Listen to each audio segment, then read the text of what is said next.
Primeiramente, bom dia, meus irmãos. Graça e a paz do Senhor. Como é bom, né, estarmos aqui mais um domingo reunidos. Nesta manhã, eu meditando aqui nesse estudo, né, lendo, estudando ele, veio minha memória quando eu era pequeno, lá em Nova Londrina, quando todo domingo, insistentemente, minha mãe levava eu, meu irmão, nós ainda pequenos, na escola bíblica dominical, e aquilo veio à minha memória. E eu me emocionei realmente, porque eu creio que, como a Bíblia diz, né, que eduque, né, seu filho, né, na palavra, para que quando ele crescer ele se lembre, né, para que aquilo venha à memória. Eu, ali no meio da minha adolescência para a juventude, né, me afastei de Deus, me afastei da igreja, das coisas de Deus, mas eu me lembro que muitas vezes em festas mundanas, em baladas, coisas do mundo, muitas vezes ali no meio eu me sentia constrangido e muitas vezes vinha a mim, como o profeta diz, vinha a minha palavra do Senhor, que foi ensinada. E eu sabia que eu estava ali, parecia um peixe fora do aquário. Quantas vezes eu já não fui nem banheiro chorar, banheiro de festa. Quantas vezes eu já não fui chorar, sabendo que aquilo ali não pertencia a mim. E hoje eu me lembrando disso, me veio uma bela memória de uma professora também, a Valdete. Chamava ela de avó. Nós tínhamos tanto, né, tinha tanto amor e carinho, né, com essa professora que eu chamava ela de avó, né? Ela era uma senhora que já faleceu. E eu lembrei quantas coisas preciosas que aquela mulher nos ensinou, né? Me ensinou quando era criança. E, e a escola bíblica dominical está enraizada em minha vida, então desde pequeno, e é uma bênção, né? Nós podermos aprendermos a palavra do Senhor. E é por isso, né, que nós estamos sempre encorajando, venha à escola bíblica dominical, traga o seu filho, né? Traga a sua criança, porque eu creio, né? Eu sou a testemunha, uma testemunha viva mesmo, própria de que como aquilo fez diferença na minha vida, né? Seu filho pode até em certo momento, ou, algum parente seu, se desviar dos caminhos de Deus. Nós estamos sujeitos a isso, né? E talvez na caminhada, na nossa caminhada com Deus, vai chegar um momento que nós vamos nos esfriarmos, que nós vamos, né, desanimar, esmorecer a nossa alma, a nossa fé. Mas eu creio que aquela palavra que foi plantada em nossos corações, ela vai germinar, né? Que ela vai florescer em nós. E eu lembrando disso, eu lembrei como é precioso nós aprendermos a palavra do Senhor. Nesta manhã, então, aqui na lição 3, nós vamos continuarmos entendendo um pouco sobre princípios de interpretação bíblica, né?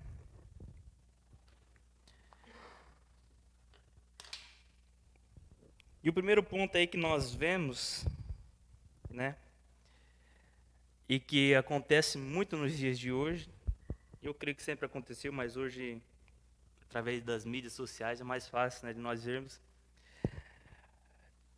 E ao final desta lição, nós vamos entender alguns princípios elementares para uma correta interpretação e aplicação das Escrituras. Então, o primeiro ponto que eu quero trazer aqui para os irmãos, para nós termos uma correta interpretação, e eu quero trazer alguns erros que nós cometemos, que eu já cometi, eu creio que alguns irmãos já cometeram também, que é extrair ideias do texto e não buscar textos para as ideias. O que significa isso? Extrair ideias do texto e não buscar textos para as ideias. Que nós temos que ler o texto, buscar entender o texto e dali tirarmos a ideia central do que aquilo está falando. Mas muitas vezes nós fazemos ao contrário, né? Nós já vamos com as nossas ideias e queremos colocar no texto. Em outras palavras, né, muitos pregadores falam assim, olha só, já tenho uma ideia, só falta um texto agora para mim pôr minha mensagem. Né? Muitas pessoas falam assim, olha só, já tenho uma ideia, já sei até que eu vou pregar, pastor. Mas só falta eu achar agora um texto na Bíblia, para mim encaixar a minha ideia. Muita gente faz isso. Muita gente pega e fala assim, olha só, já estou com tudo preparado, só falta agora eu achar um texto e colocar a minha ideia. Então, é justamente isso que isso aqui quer dizer, que tem que ser o contrário. Nós temos que ler o texto e extrair as ideias que estão ali, não indo com as nossas ideias para o texto. E este pressuposto hermenêutico, apesar da clareza, objetividade e obviedade, possivelmente seja um dos mais forçados. Essa afirmação se aplica considerando primariamente a facilidade com que determinados textos são literalmente buscados e falha para se conferir credibilidade a uma ideia já pré-determinada, como eu já disse. Às vezes a pessoa já tem uma ideia pré-determinada, né? Ela já tem ali um esboço daquilo, né, que ela pensa, daquilo que ela quer falar ou daquilo que ela quer fazer. Então ela já tem uma ideia pré-determinada. Aí ela fala assim, eu vou achar agora um texto, eu vou achar um pretexto para essa minha ideia. E na busca por respaldar o pensamento e prática, muitas vezes textos são adaptados, desconsiderando outros aspectos importantes para uma interpretação viável e digna de aprovação. É comum, inclusive, que esta forma de conduta com relação à interpretação bíblica seja feita com boas intenções ou sem a pretensão de adulteração, mas incorre em acentuada falha e considerável engano. Isto pode ser observado em alguns materiais pró-ênfase aos grupos pequenos. Então, o que eu gostei aqui nessa passagem que ele fala, na busca por respaldar o pensamento e prática, muitas vezes os textos são adaptados. E aqui está um grande erro, né? Porque muitas vezes nós adaptamos, né, o texto conforme a nossa vontade, né, conforme a nossa ideia. Não conforme a ideia de Deus, né? Muitas vezes a gente quer que o texto se adapte à nossa vontade. E nós tratamos, eu acho, isso essa semana, né? Que muitas vezes, né, a gente busca, né, achar pretextos na Bíblia para as nossas falhas, para nossos erros. Né, o pastor citou um exemplo, né, de um rapaz que foi na igreja, né, lá, aí o pastor começou a falar algo, ele saiu. Depois foi para outra, o mesmo pastor começou a falar a mesma coisa, ele saiu. Aí foi na outra igreja, mesma coisa. Ou seja, ele estava querendo o quê? Algo adaptado para o erro dele. Algo adaptado para que fornecesse ali, né? Ou falasse que ele estava certo. E é muitas vezes isso que nós fazemos. Nós queremos algo adaptado na Bíblia. Nós queremos que ela se adapte a nós. Mas a Bíblia não é assim. Nós que temos que nos adaptarmos à Bíblia. Não é ela que tem que se adaptar a nós. Não é a Bíblia que vai mudar por nós, mas é nós que temos que mudarmos pela Bíblia, porque ela é a palavra de Deus. Isso é importante nós entendermos. Que a Bíblia, ela não vai ser adaptada a nós. Quem tem que mudar sou eu. E esse é um grande erro. E eu selecionei alguns versículos aqui que os mais usados, assim, que nós vemos por adaptações, né, que as pessoas adaptam para usar para o seu bem próprio. Mas só que eu vou utilizar primeiro Mateus 7:1. Abra sua Bíblia lá comigo para nós termos um exemplo. Eu gosto de exemplificar, né, para nós.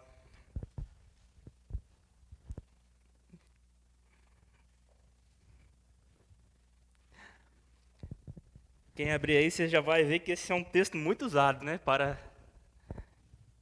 justificar ou para adaptar, né?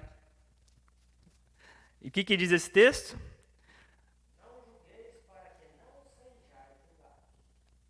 Ou não julguem para que vocês não sejam julgados, né? É um dos textos mais usados, né? A pessoa pega, né, vive de qualquer forma e tal. Ela fala assim, ó, meu irmão, ó, a Bíblia fala o quê? Não julgue, né, para que você não seja julgado. E a pessoa coloca isso, né, ela vai adaptando ali o seu pecado, ou a sua falha moral, ética, e vai falando assim, olha só, você não pode me julgar, meu irmão. Olha só o que a Bíblia está dizendo, que não é para julgar. Mas só que como nós estamos estudando aqui, né, todos os domingos, que texto sem contexto é pretexto para heresia, né? Ou seja, para tirar o verdadeiro sentido. Mas o que está dizendo aqui? O que Jesus está dizendo aqui? Será que realmente nós não podemos julgar? Será que realmente nós não podemos, né, olhar para o irmão e exortá-lo? Olha só, vamos continuar lendo até o 6, ou até o 5, vamos ali. Que vai dizer assim, então, não julguem para que vocês não sejam julgados, pois com o critério com que vocês julgarem, vocês serão julgados, e com a medida com que vocês tiverem medido, vocês também serão medidos. Primeira coisa aqui, Jesus está dizendo, então, não julgue para que vocês não sejam julgados. Mas só que daí no versículo 2 ele está dizendo, pois com o critério com que vocês julgarem, vocês serão julgados. E com a medida com que vocês tiverem medido, vocês também serão medidos. Por que você vê o cisco no olho do seu irmão, mas não repara na trave que está no seu próprio? Ou como você dirá a seu irmão, deixe que eu tire o cisco do seu olho, quando você tem uma trave no seu próprio? Hipócrita, tire, aqui está a chave, tire primeiro a trave do seu olho, então você verá claramente para tirar o cisco do olho do seu irmão.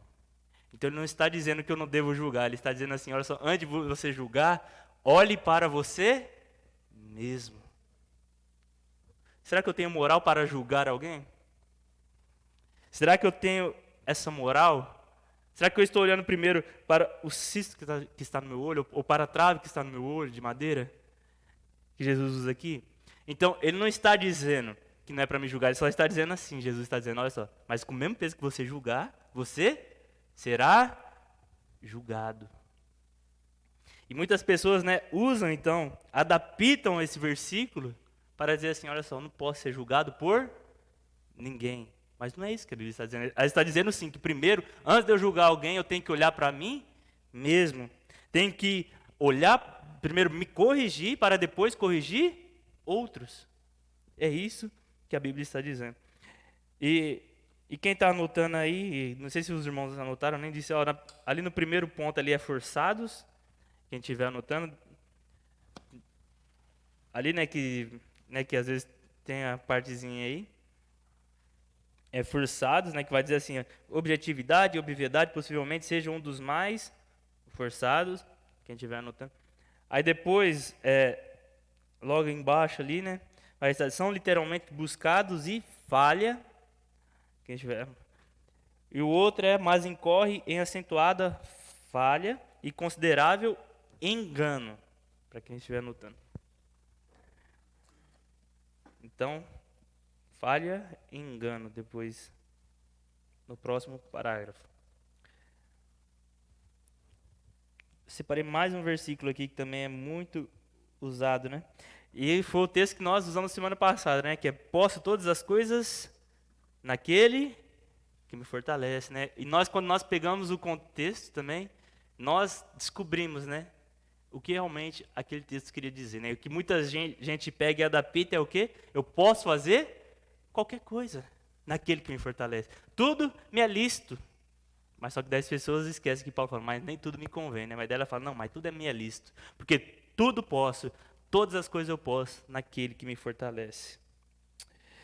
E vai entrar agora no nosso próximo ponto, que é a interpretação da Bíblia por ela mesma.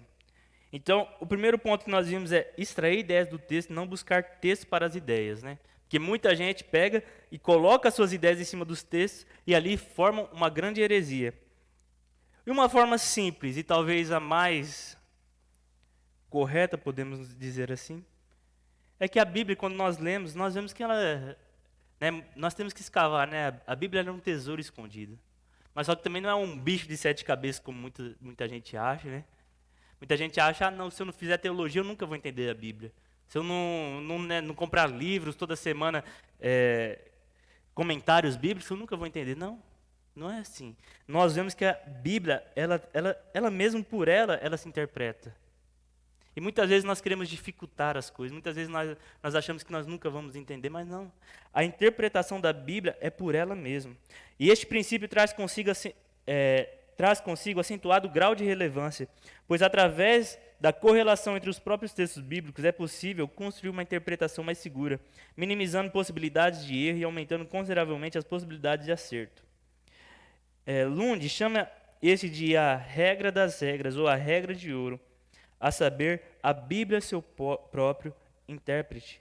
Seguindo nessa linha, contudo de modo mais pragmático, Gusso, a partir deste princípio, discorre sobre a importância de se interpretar textos difíceis à luz de textos fáceis. Olha isso que interessante. Muitas vezes nós estamos vendo textos difíceis que, às vezes, quando nós vemos um texto fácil, vai responder aquela dúvida que nós temos. Este conceito proporcionará elementos que viabilizarão uma hermenêutica simples, mas eficaz.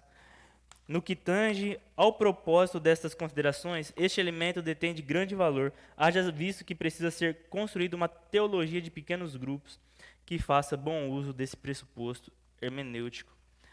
E mais uma vez, né? Semana passada nós vimos, né? Que foi uma leitura simples que nós fizemos, né, de alguns textos. E voltando aqui em Filipenses 4:13, nesse versículo, né, posto todas as coisas em Cristo que me fortalece. Quando nós voltamos para o início, nós vemos que ali ele próprio se explica. Não foi que nós fizemos esse exercício? Então, muitas vezes, a Bíblia, ela mesma vai se explicar. Quando eu pego um versículo isolado, se eu não entender, é só eu voltar talvez um pouquinho atrás que eu vou entender. Ela vai falar para mim qual que é o contexto. Ela vai falar para mim qual que era a história da época. Ela vai falar para mim o que eu preciso entender. E muitas vezes, se nós não pegarmos contexto, nós vamos nos perdermos. Então, por isso que aqui fala, a Bíblia, ela se explica, ela se auto-explica. E às vezes, né, nós vemos muitas pessoas falando assim, a Bíblia se contradiz, né? Em tal capítulo fala isso, mas no outro capítulo já fala disso. Por quê? Porque nós não conseguimos, às vezes, ligarmos os fatos, né? Ou entendermos que a Bíblia, ela se auto-explica e nós ficamos, às vezes, perdidos. Mas só que se nós buscarmos realmente, lermos a Bíblia fielmente, de capa a capa, ou seja, pegar um texto lá, vou pegar Lucas ou Mateus, e lermos ele inteiro, nós vamos ter uma melhor compreensão. Muitas vezes nós vamos lá no meio, né, do texto de Lucas, Mateus, Marcos, seja qual for. Aí nós pegamos uma passaginha ali, vamos supor Lucas 15, que nós vamos estudar depois. E às vezes nós não entendemos nada. E nós acabamos adaptando as nossas ideias àquele texto. Colocando aquilo que nós achamos aquele texto. Porém, se nós pegarmos um pouco antes, pegarmos o contexto, nós vamos ver que talvez não é aquilo ali que a palavra está dizendo. Como nós vimos aqui, né, muita gente vai pegar e vai falar assim, não julgueis para que não sejais julgados, mas quando eu continuo lendo, eu vou ver do que Jesus está dizendo. Ele está dizendo o quê? Que nós, sim, devemos olharmos para nós mesmos antes de olhar para o irmão, antes de apontar para o irmão. Mas só que a Bíblia diz que também que nós devemos repreendermos aqueles que estão em pecado. E outro texto, já entrando nisso, que muitas vezes nós tiramos de contexto, ou que nós não entendemos, é uma passagem muito usada e que nós usamos muito. Eu uso muito, todos nós aqui, quando nos reunimos, usamos muito, que é, onde tiver 2 ou 3, ali, né, Deus estará, ali Cristo estará. E muitas vezes esse texto também, ele é usado de forma errada, sem contexto. E muita gente acha que há uma porção ali, né, ou há algo mais espiritual, quando eu estou com 2 ou 3 irmãos, mas só que daí muita gente deixa de orar em casa. Muita gente deixa de ler a Bíblia em casa e fala assim, não, Deus só vai estar ali na igreja, onde tiver 2 ou 3. Ou seja, as pessoas espiritualizam isso, achando que há uma coisa mágica. Aí muita gente fala assim, não, vamos se reunir só em 3, então. 2 ou 3. Ou mais, gente. Ou seja, sozinho eu não posso fazer minha oração, sozinho eu não posso ter a minha Bíblia. E outra, quando nós vemos o contexto desse texto, sabe do que está falando? Está falando de exortação a pessoas que caem em pecado. Não está falando nem, ali o contexto não é nem culto religioso que está falando, mas está dizendo que quando a pessoa cair, tem que ter testemunhas. Tem que ter testemunhas. Meu Deus do céu. Testemunhas. E é isso que o texto está falando. Então vamos abrir lá em Mateus 18:20 para nós vermos.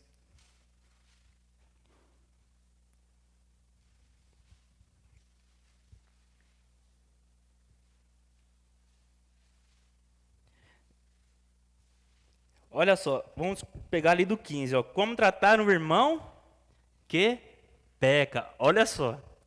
Então, vamos entender o que o versículo 20, que é muito usado, como eu disse, por mim, né? Nós usamos isso, né? Onde estiverem 2 ou 3 reunidos em nome, ali estou no meio deles, né? Jesus está falando isso. Jesus está dizendo, porque onde tiver 2 ou 3 reunidos em meu nome, ali estou no meio deles. E muitas vezes nós espiritualizamos isso, né? Fala assim, não, olha só, se nós nos reunirmos, Deus vai estar ali. E realmente, ninguém está dizendo aqui que Ele não vai estar. Mas Deus, Ele só vai estar onde tiver 2 ou 3 ou mais? Não. Jesus está em todos os lugares. E muitas vezes nós trazemos isso e muitas pessoas até radicalizam isso, né? Fala assim, não, então eu só vou orar, ler a Bíblia quando eu tiver um grupo de irmãos, porque ali Jesus estará. Mas vamos pegar o contexto? Como tratar um irmão que peca? Olha só o que diz. Se o seu irmão pecar contra você, vá e repreenda-o em particular. Se ele ouvir, você ganhou o seu irmão. Mas se não ouvir, leve ainda com você uma ou duas pessoas, olha só. Para que pelo depoimento de duas ou três testemunhas, toda a questão seja decidida. E se ele se recusar a ouvir essas pessoas, expõe o assunto à igreja. E se ele recusar a ouvir também a igreja, considere como gentil e publicano. Em verdade lhes digo que tudo que ligarem na terra terá sido ligado nos céus, e tudo que desligarem na terra terá sido desligado nos céus.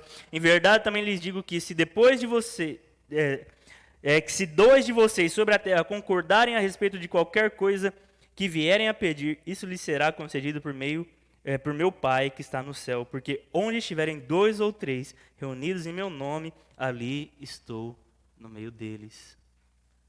Então, olha só o contexto. Então, ali, o que Jesus está dizendo é que quando nós vamos acusar, ou quando nós vamos falar de um irmão que está pecando, mas ele não está aceitando aquilo, leve 2 ou 3 irmãos, para que eles sirvam de testemunhas. Aí ele continua, ele vai falar, porque o que vocês ligarem na terra será ligado no céu. Porque onde estiverem 2 ou 3 reunidos em meu nome, ali estou no meio deles. Então, olha só, não significa que há algo mais especial quando nós estamos aqui juntos, ou algo mais espiritual. Não que isso não seja importante, tá? Não estou falando isso. Realmente, Deus está no nosso meio quando nós nos reunimos com nossos irmãos, né? Quando nós estamos reunidos em seu nome, orando, buscando a palavra, Deus está ali. Mas isso não significa que há algo de especial quando eu só estou com meus irmãos. E quando eu não estou sozinho lá em casa. Aí eu posso fazer o que eu quero? Eu posso fazer o que eu quiser? Eu posso deixar de ler? Eu posso deixar de orar? Ah, não, só algo de especial realmente quando eu estou ali com meus irmãos reunidos. Então a gente temos que tomarmos cuidado com isso. De também queremos espiritualizar demais coisas que não é, ou coisas que nós achamos que é muito mais espiritual do que o normal. Porque muitas vezes nós achamos, então, que quando eu estou com meu irmão, eu sou mais espiritual do que quando eu estou sozinho na minha casa. Né? Quando eu estou reunido, quando eu estou num pequeno grupo, eu sou mais espiritual do que quando eu estou sozinho no meu lar. E é fácil, né, como nós já vemos falando, ser santo, né, no meio de 2, 3 irmãos. É fácil a pessoa ser santa aqui na igreja. É fácil, né? Difícil mesmo é quando você está sozinho. Quando você pode fazer o que você quer. Quando só está você e Deus. Quando está só você e o seu smartphone. Quando está só você e o seu computador. Quando está só você e a televisão. Ou quando está só você e o seu próprio pensamento, né? Que há já um ditado, né? Mente vazia, né? Quando está você sozinho. Aí sim, você é quem você é. Ser santo aqui com vocês é fácil eu ser. Agora o difícil é sozinho. Lá em minha casa. Difícil é no meu lar, com a minha família, né?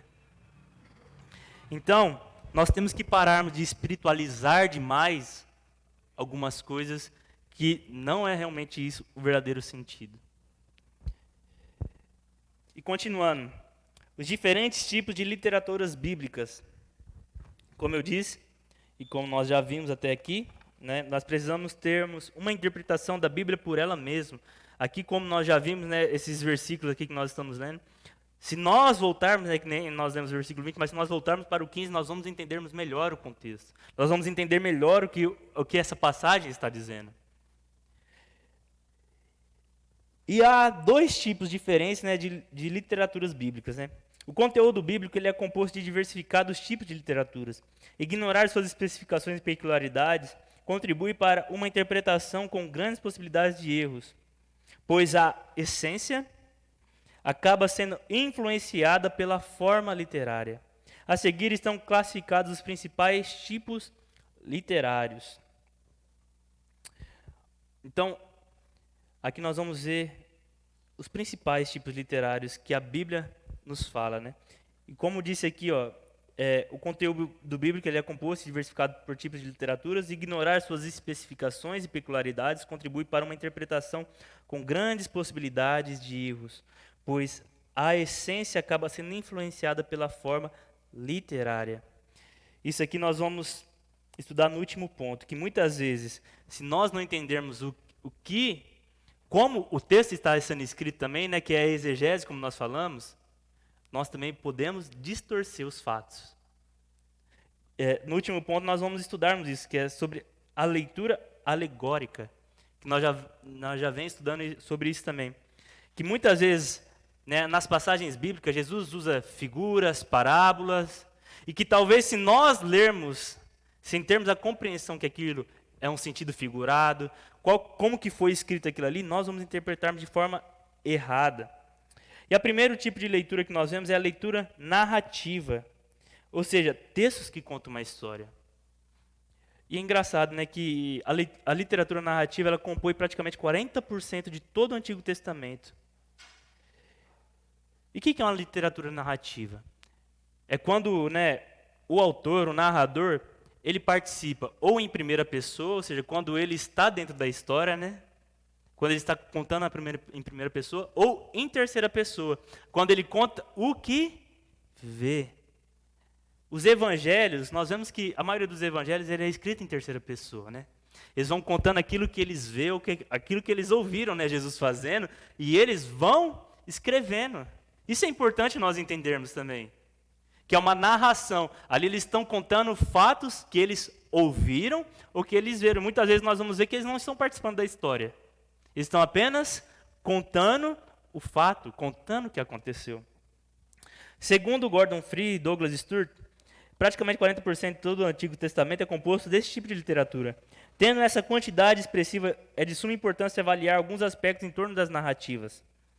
Para Zuck, dentre as narrativas, 6 classificações podem ser consideradas. Para quem estiver anotando, a primeira é tragédia, épico, romance, tragédia, épico, romance, heróico, sátira e polêmica. Então, tragédia, épico, romance, heróico e polêmica, por último. Então, olha só. Há esses tipos de narração. Então, o que nós estamos vendo? Então, primeira coisa, eu tenho que interpretar o que o narrador está falando. Ele está falando sobre uma tragédia, sobre algo épico, sobre romance, sobre algo heróico, sobre uma sátira ou sobre uma polêmica. Será que nós estamos compreendendo isso? Aquilo que o autor está dizendo? Meus irmãos, isso aqui é coisa básica. Não só para ler a Bíblia, mas para ler qualquer texto. Para ler qualquer literatura. Você precisa entender do que o autor está falando.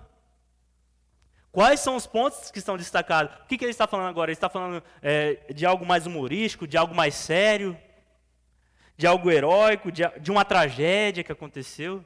Há vários tipos de narração, bíblica também. Nós precisamos entender e compreender aquilo que o autor está passando. Isso, como eu falei, em qualquer área de nossa vida, quando você vai estudar a língua portuguesa, você aprende isso. Né? Que há vários tipos, né, de escritas.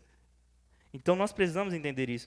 E alguma das literaturas, né, que nós conhecemos, uma das mais usadas, principalmente no Velho Testamento, é a literatura poética ou sapiencial. Né? Temos ali os livros poéticos, né, que eu creio que é um dos mais gostosos de ouvir, ou de ler. Né? Eu amo os livros poéticos, que é Jó, Salmos, né, Eclesiastes, Provérbios, Cânticos. São livros gostosos de ler. Né? Quem não gosta de ler uma poesia? Quem não gosta?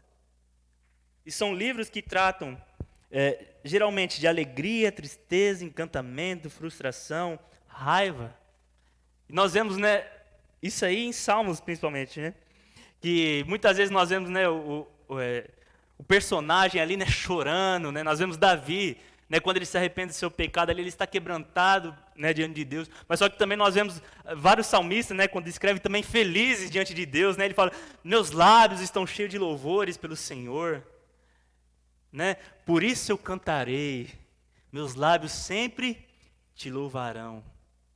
Então, os livros poéticos é muito gostoso de ler. Quem não gosta de ler Eclesiastes, por exemplo, ou Provérbios, né? Que fala, é tão poético, né? Aquilo que Salomão fala, né? É tão lindo. Jesus usa muito também poesia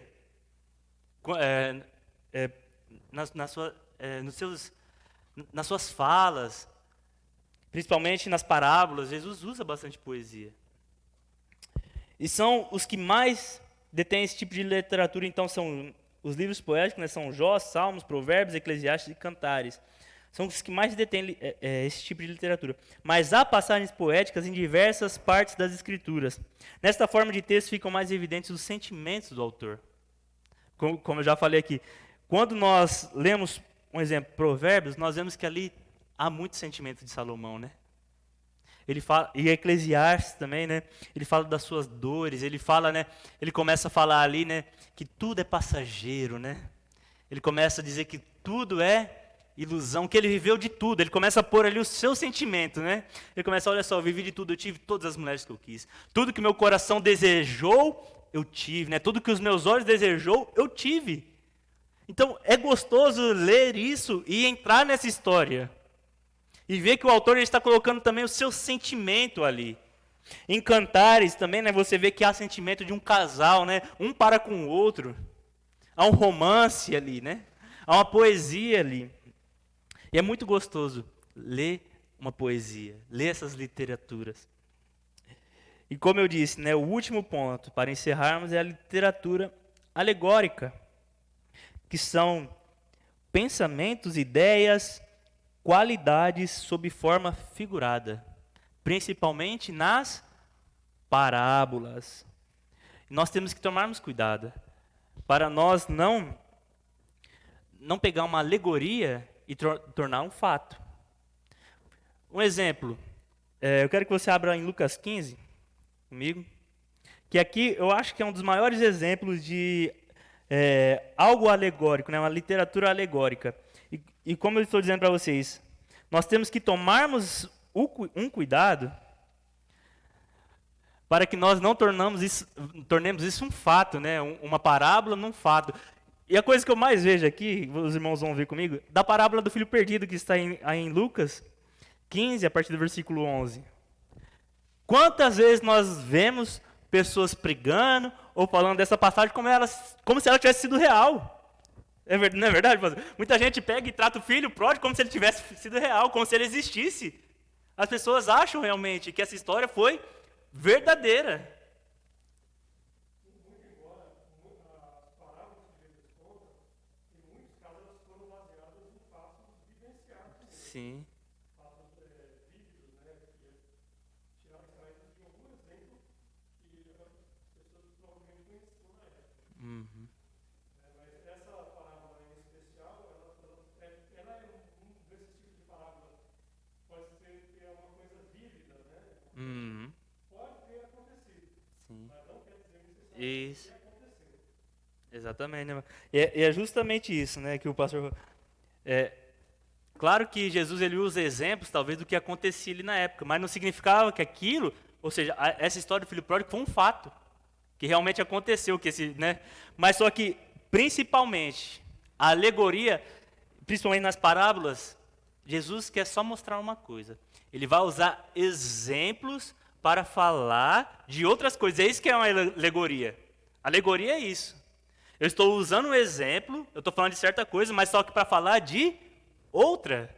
E é exatamente, quando Jesus está falando do filho perdido, ele não está falando, realmente daquele rapaz. Ele está dizendo de outra coisa, ou seja, quem que são os perdidos? Nós mesmos. Aí aqui no 15, Jesus vai trabalhar com a alegoria. Ele vai trabalhar totalmente com a alegoria. E a primeira coisa que nós vemos é a parábola da ovelha perdida. Jesus está querendo realmente dizer de uma ovelha? É aquele animal ovelha, peludinho, né, que quando você mata, aquilo ali fica uma delícia. Né, quando você assa, né, aquela carne. Jesus está dizendo realmente da ovelha? Vamos, meus irmãos, vamos? Está falando da ovelha? É uma alegoria, ou seja, ele está usando uma coisa para falar de outra. E muita gente pega e vai ler isso aqui, como eu estou dizendo, esse é o problema, e vai achar realmente que Jesus está falando de uma ovelha. Vai achar que isso é um fato. Por quê? Porque não entende que aqui está sendo uma literatura alegórica. Alegórica. Aí depois, né, Jesus também fala, né, tem uma história muito interessante que eu acho, que muita gente também acha que é real, é do tesouro perdido, né? Daquele homem, né, que vai, né, acha um tesouro perdido, né, no terreno.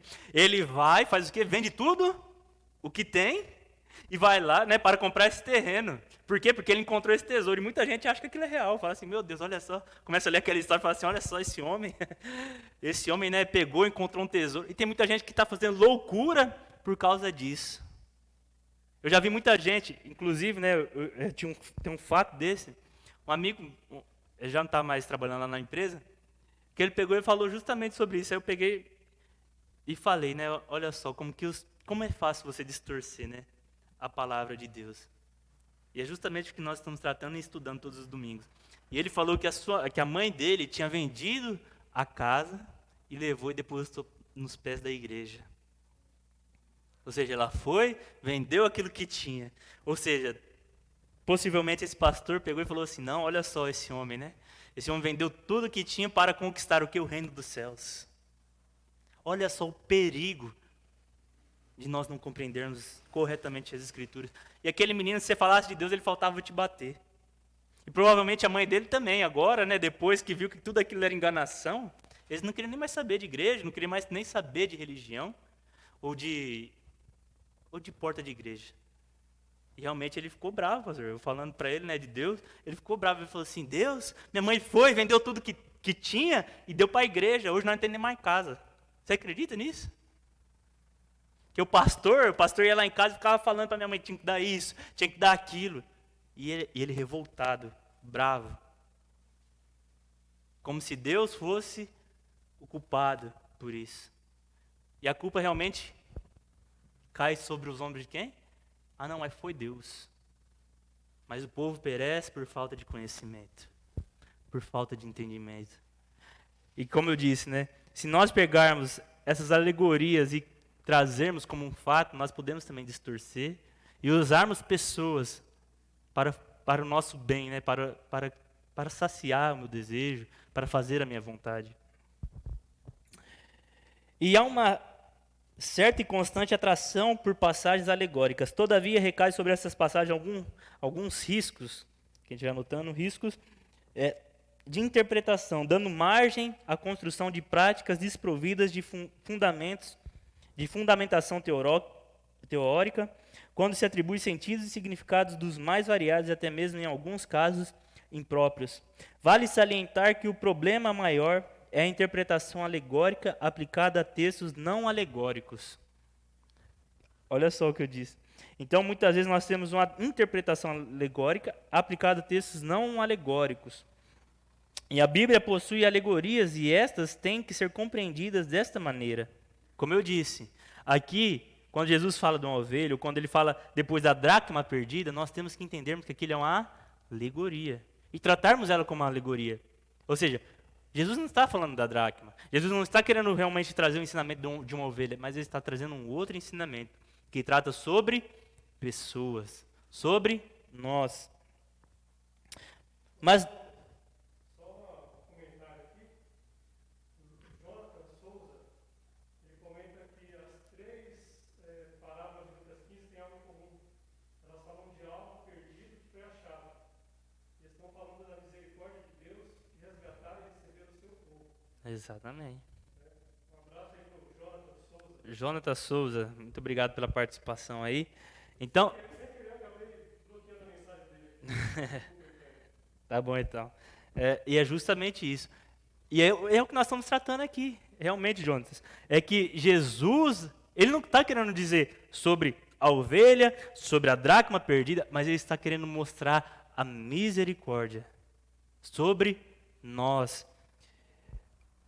Então aqui, quando ele está falando sobre a ovelha, ele está falando aqui da ovelha perdida. Quem que são os perdidos? Nós. E quem que resgata? Ele, ou seja, a misericórdia dele para conosco. Aí ele fala, né, da parábola do filho perdido, né, ou do filho pródigo. Certo homem tinha 2 filhos, o mais moço deles disse ao pai, pai, quero que o senhor me dê, né, a parte dos bens. Aqui todos nós conhecemos. Ele vai, gasta tudo que tem, né, gasta tudo que tem, e ele se encontra perdido. Ai, cadê?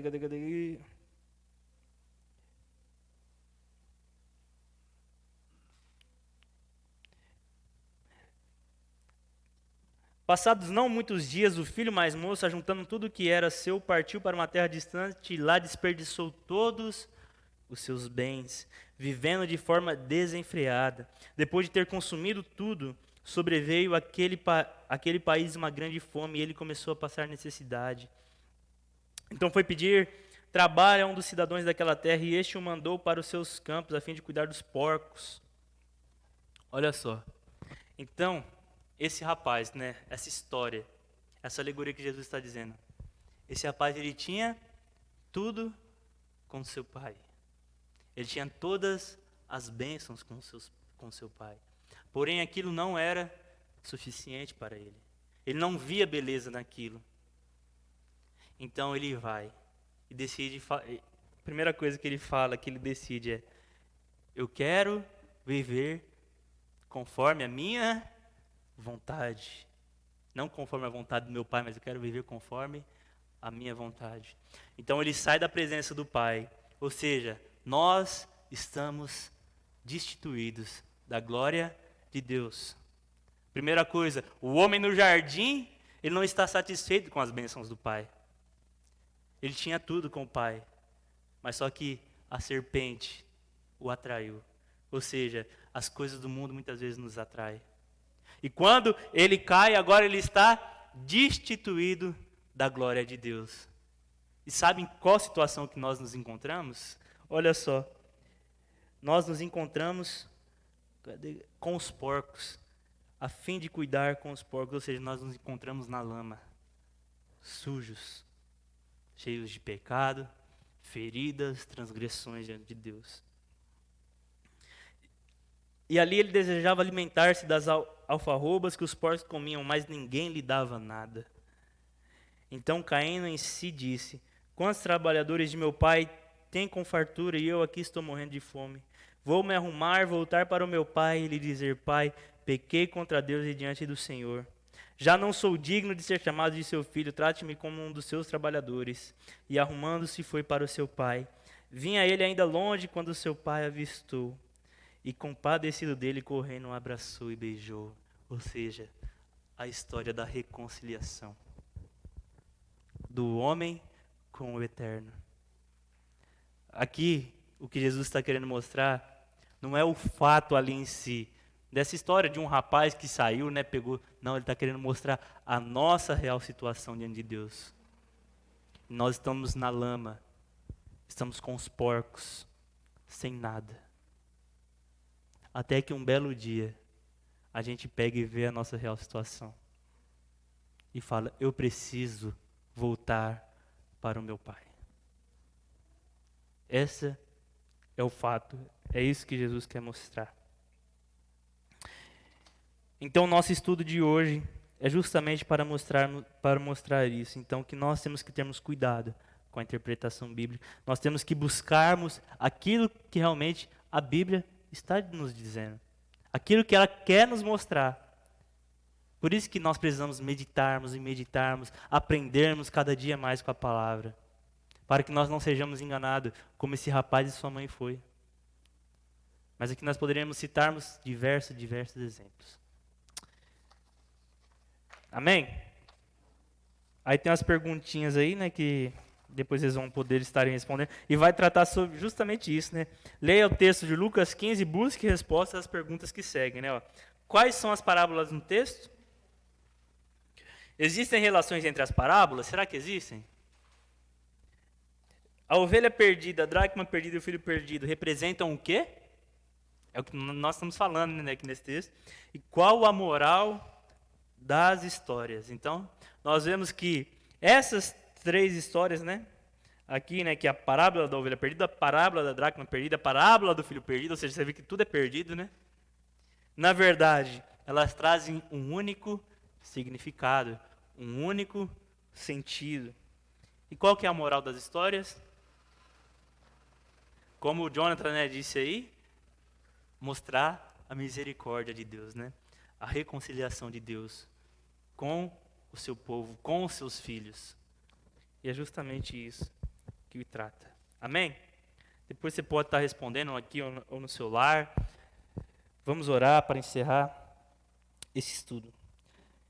Pai, graças te damos por esta manhã, ó Pai, pela oportunidade de estarmos aqui reunidos, ó Pai, como igreja, para aprendermos, sermos alimentados mais da sua palavra, ó Pai.